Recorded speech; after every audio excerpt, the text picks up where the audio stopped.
አሁን ትተኛለች። ደክሟታ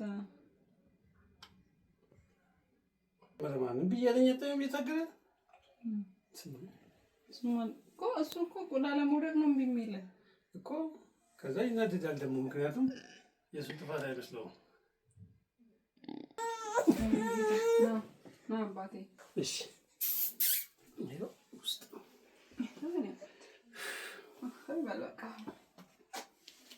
በቃ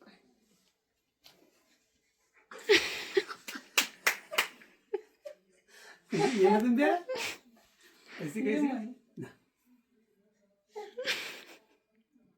ቅድም እኮ እምቢ ያለው ና